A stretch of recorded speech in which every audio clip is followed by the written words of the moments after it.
Les sujets du jour de la revue fiduciaire. Premier sujet de notre JT. Indemnisation des arrêts de travail de plus de 6 mois. En cas d'arrêt maladie qui se prolonge après 6 mois, le salarié peut-il percevoir les indemnités journalières de la sécurité sociale, IJSS, s'il ne remplissait pas les conditions pour les percevoir pendant les 6 premiers mois? Pour la Cour de cassation, c'est non. Selon l'article R.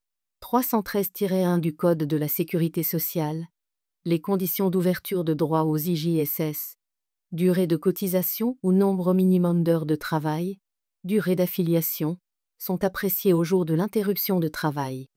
Il en résulte, selon la Cour de cassation, que l'assuré qui ne remplit pas les conditions pour le bénéficier des IJSS maladie durant les 6 premiers mois suivant l'interruption de travail ne peut davantage obtenir le bénéfice de ces mêmes IJSS après le 6e mois d'incapacité de travail, quand bien même il en remplirait les conditions.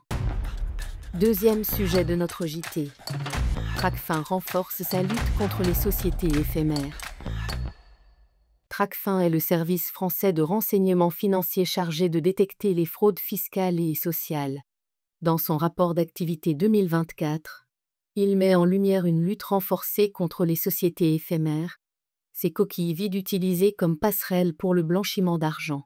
Ces structures, sans réelle activité économique, sont créées dans le seul but de blanchir des fonds issus de la criminalité organisée, avant de les faire sortir du territoire. Tracfin a identifié plusieurs caractéristiques communes à ces sociétés. Un objet social flou, un capital social très faible et un dirigeant souvent fictif ou simple prête-nom.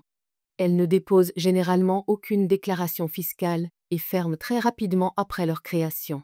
L'objectif pour 2025 est de renforcer la coopération européenne dans la lutte contre le blanchiment d'argent, en particulier celui qui transite par ces sociétés éphémères. Il s'agit aussi d'identifier les entreprises qui, sans être elles-mêmes éphémères, utilisent ce type de structure pour obtenir des espèces servant à financer des activités illicites. On peut noter que, dans ce même objectif de lutte contre la fraude financière, les pouvoirs de contrôle des greffiers ont été renforcés par la loi 2025-32 du 13 juin 2025 visant à sortir la France du piège du narcotrafic. Troisième sujet de notre JT. Taxe sur les services numériques. Une loi du 24 juillet 2019 a institué une taxe sur les services numériques. Elle s'élève à 3% du chiffre annuel généré par des services intermédiaires fournis en France par une interface numérique et des services de publicité ciblés.